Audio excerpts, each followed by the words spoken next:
Alright, so we can restart from where we left last time. Can anyone please remind me what we talked about last time, please?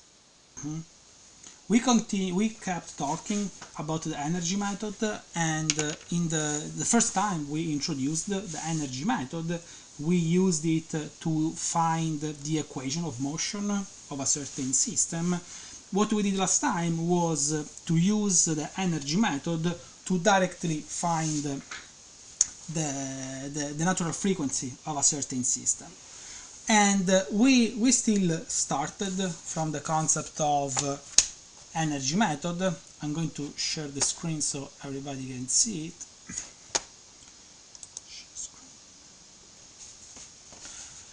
Yes, so again we were using the energy method, again in this case to directly find the natural frequency of a certain system. We kind of manipulate the principle of conservation of energy because we still started from the concept that if we are in a situation where we all have conservative forces, the summation of kinetic and potential energy is constant. So basically what happens in the system is that these two quantities can individually change, but the summation of these two must be constant. And this is because no energy can be created or destroyed. So what happens again, since the two forms of energy that we have are kinetic and potential, the summation of these two must always be the same. So we start from this principle, and then we can say, since this is true, it means that the summation of kinetic and potential energy at a certain instant, we can call 1, must be equal to the same of kinetic and potential at another instant that we call 2. This is just to simplify, T1 plus U1 is equal to T2 plus U2. With that said, we can rearrange this expression, and then we can think that there may be situations in which one of the two, the energy or the kinetic or the potential energy, are 0, in which case it means that the other one must be at this maximum. So the maximum potential energy must be equal to the maximum kinetic energy. We saw in previous lectures that the potential energy depends on the displacement of the spring, whereas the kinetic energy depends on the velocity of the mass. How? We saw that the maximum displacement from the solution of the equation of motion is given by the maximum displacement given by the amplitude A, which means that the maximum potential energy is 1 over 2 Ka squared. In the same way, we know that, again, the kinetic energy depends on the velocity of the mass.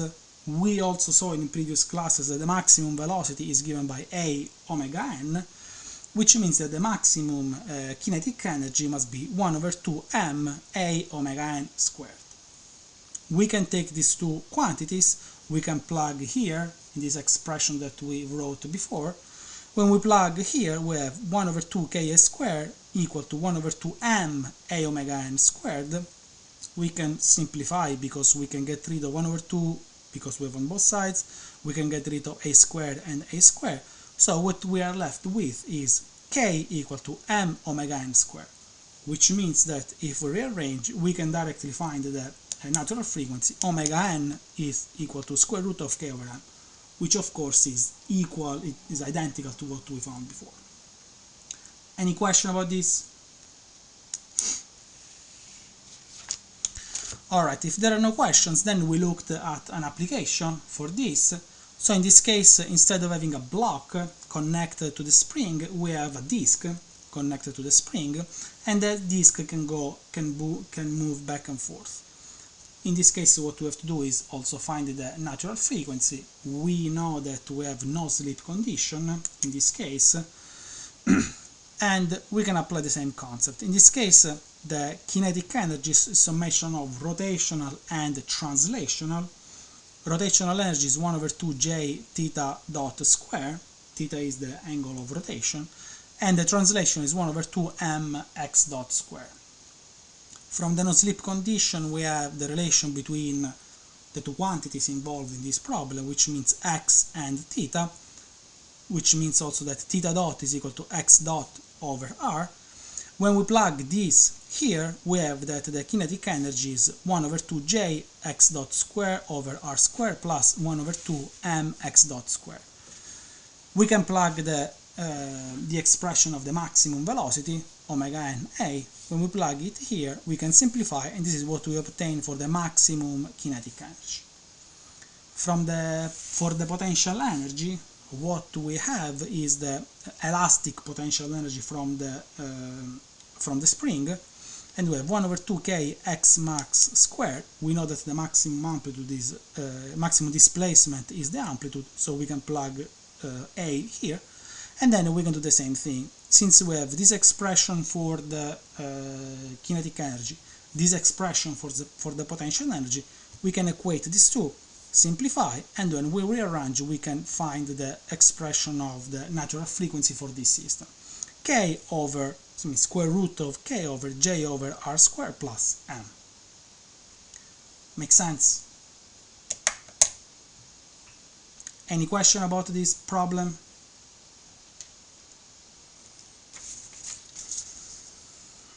All right. And then, yeah.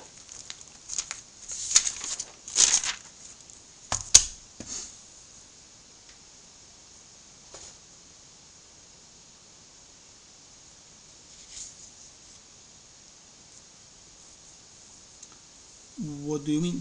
What do you mean we can't get the natural frequency? We can get natural frequency. This is actually what we do when we use the principle of conservation of energy in this way. When T max is equal U max, what we do is actually directly finding the natural frequency of the system. When we use the principle of conservation of energy as T plus U equal to constant, in that case we use that form to find the equation of motion. When we use in this form T max equal to U max, we find the natural frequency. When we use as T plus U equal constant, we find the equation of motion. Make sense? And then, of course, if you want, you can start by using T plus U equal constant, finding the equation of motion, and then from the equation of motion you can find also the natural frequency from the standard form of the equation of motion. Right? Okay. So we were looking at this problem after that. So here we have a pulley that is fixed at this point here, which is the center. So this pulley is made out of two discs. The first disc, the big one, has radius R2, and the smaller disc, this one, has radius R1.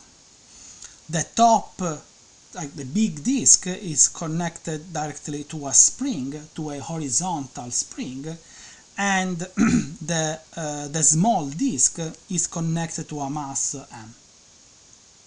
So we can use the energy method to find in this case the equation of motion, and then from the equation of motion we can find the natural frequency. So we already discussed last time about this problem, so I just want to give you, a couple of minutes, 2-3 minutes, to recall what we said last time, and then we can see how we can solve this problem. Sounds good?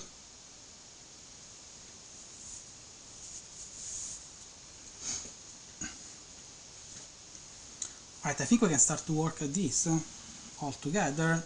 You had some time also last time to to work on this problem, so any idea on how to solve, or just to recall what we said last time about this problem? We want to treat this as a single degree of freedom problem. Why we can treat this as a single degree of freedom problem? Exactly.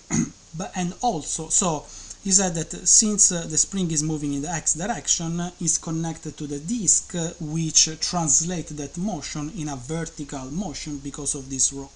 So it means that these two, the horizontal motion of the spring and the vertical motion of the mass, are both related to the rotation of the to the rotation of the pulley. If they are both related to the rotation of the pulley, it means that they are also related to each other, which means that we can write all the motions that we have in the in this system to a single degree of freedom, which would be the rotation of the pulley. Make sense? So we can start with the same concept that we discussed, that we've been using.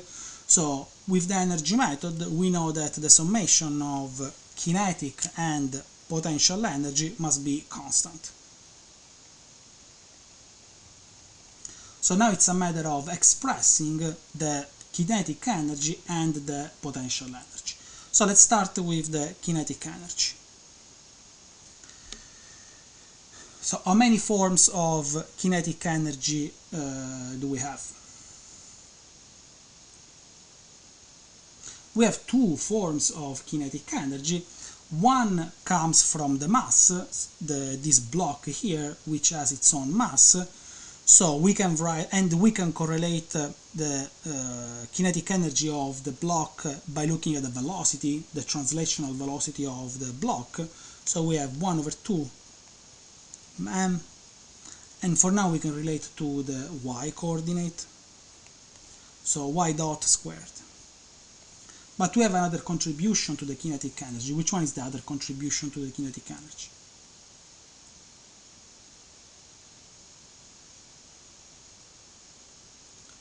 The rotating disk is also with mass. That's why here we have the moment of inertia, the rotational moment of inertia of the disk, which means in this case we have to recall the rotational kinetic energy of the disk, which is, or pulley, 1 over 2 I. In this case we can directly relate this one to the parameter theta. So we have 1 over 2 I theta dot squared, right? So now we can move to the potential energy. So what kind of potential energy do we have here? Yes, we have the gravitational potential energy that comes from the block, and then we also the elastic potential energy from the spring, right?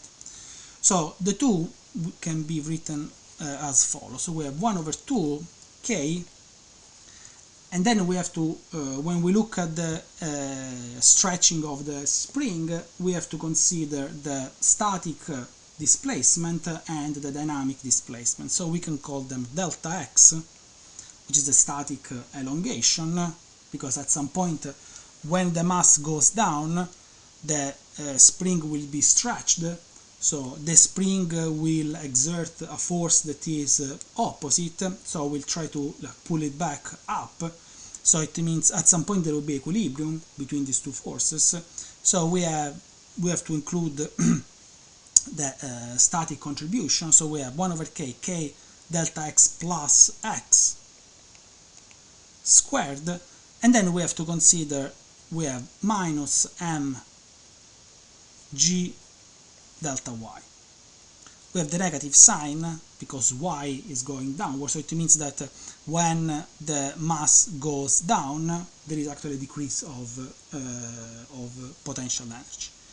So since now we have kinetic and potential energy, we now, as we said, can consider the relation between the rotation of the pulley and the stretching of the spring and the motion of the mass.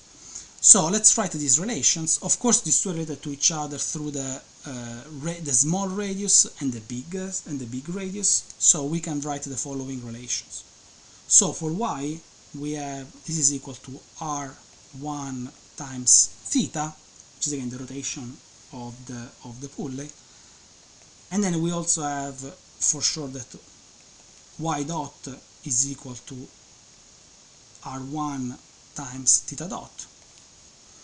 And then regarding x and theta, we can write that x is equal to r2 times theta.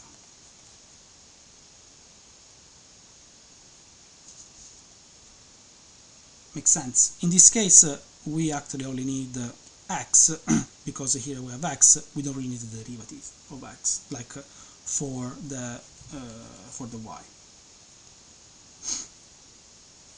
So now that we have this one, we can plug everything here and here, and then we can do the summation of t and u. So what we have is the following. We have 1 over 2, and then the mass multiplied by r an square, theta dot square, plus 1 over 2 I theta dot square, plus 1 over 2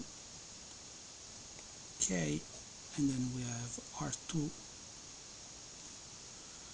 theta plus delta squared, and then we have the contribution of mg r1 theta equal to constant. Well, when there is an increase, because this is related to the rotational velocity, so when you have an increase, and if you look at the system, if your y goes down, it means that your positive is actually clockwise.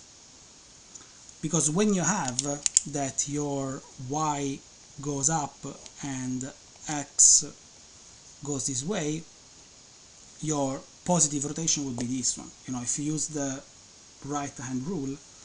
But if your x is like this and your y is like this, your positive will be this way, because you go on the other side, basically from x to y, you go down. So this is the positive rotation when x and y look like this. This is the positive rotation when x and y go like this.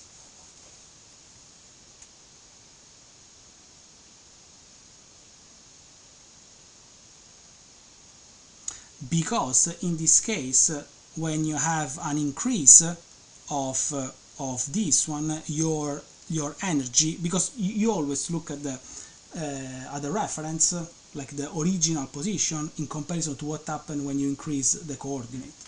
So when you increase the coordinate, your mass is actually going down. So it means it's decreasing the potential energy. That's why we have this negative sign. And also that's why this is positive, because if you have, again, y like this, x like this, by using the right hand rule, this will be the positive rotation. Makes sense? Alright, so we can follow the steps that we have been following. So now that we have all the terms of energy, potential and kinetic, expressed as a function of our variable theta, we can finally derive this expression, and then let's see what happens when we derive. So we have, yeah.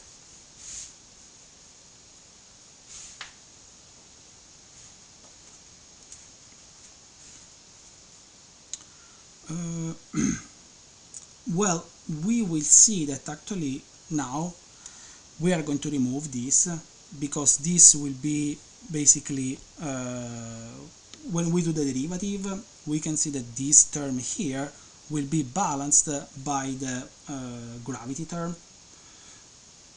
So we don't need to translate this one in terms of theta, because it's not really needed, since we will get rid of this through the gravity. So if we go to the next step, we should be able to see that as well.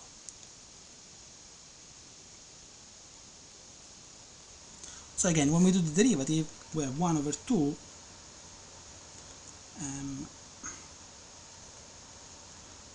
r1 squared, and the derivative of this term here, 2 theta dot, then theta double dot, and then we have plus so the second term is this term here, so we still have 1 over 2, and then I, and then 2 theta dot, also theta double dot, and then we have this term here, so we have plus 1 over 2, and then we have k, and then we have times 2 R2 theta plus delta, that multiplies, I need to use the other line, multiplies R2, excuse me, and then theta dot, and then the last term is mg r1 theta dot equal to 0.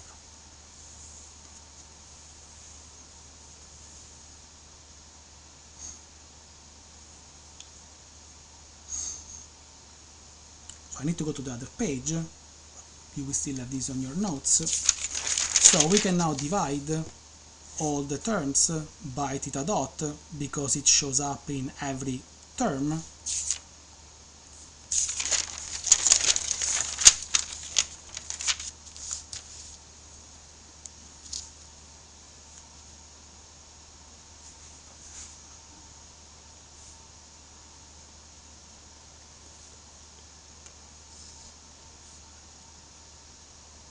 So we have m r1 theta double dot plus I theta double dot plus k r2 theta plus delta times r2 minus mg r1 equal to 0. We can group these terms in theta double dot.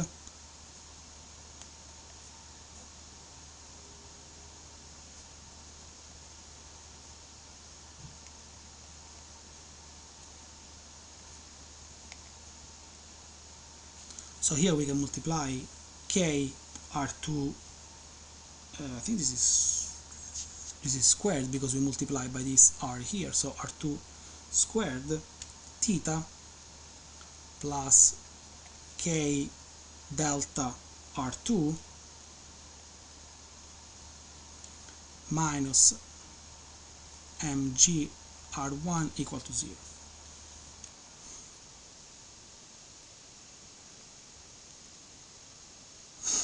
Now we can look at what's going on between these two terms here, between this k delta r2 and mg r1, and if we do a little schematic of our pulley, this is what we have. Let me try. So this will be the inner disc of the pulley, and this will be the outer. So when we look at the pulley itself, basically it is subjected to two forces. One will be the force that comes in this direction, which is basically the force of gravity from the block. So we have mg,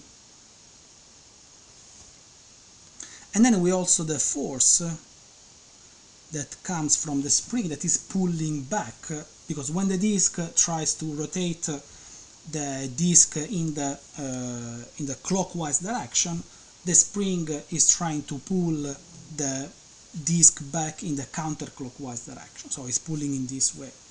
So this is mg, and this of course depends on the spring, on the k of the spring. So when we put these two together, when we do a summation of the moments equal to 0, moment with respect to this point here, we will have mg times r1, which is like this radius here, the internal radius, minus k delta, because again it's a static equilibrium, multiplied by r2 equal to 0, which means that mg r1 would be equal to k delta r2.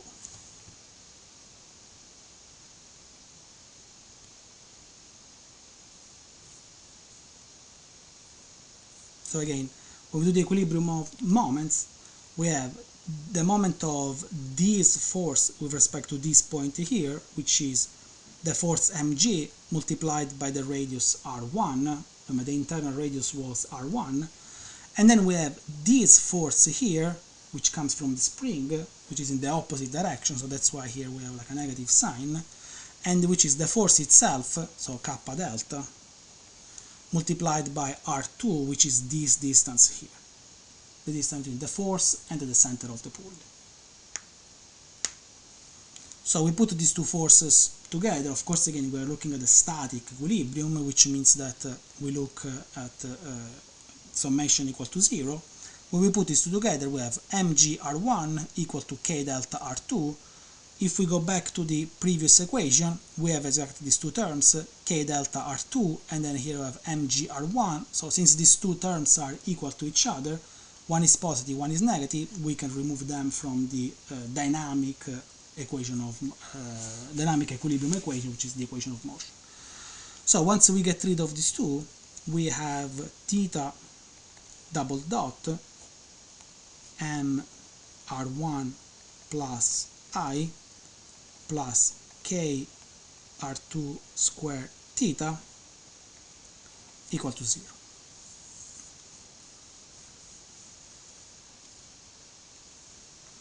And this is already the equation of motion of the system. It is written in theta, so our variable is theta. We can write it in standard form. When we write it in standard form, it means that the coefficient of the second derivative of the function must be equal to 1. So it means we divide both by this quantity here. So we have theta double dot plus k r2 squared divided by this quantity here, m r1 plus I multiplied by delta equal to 0.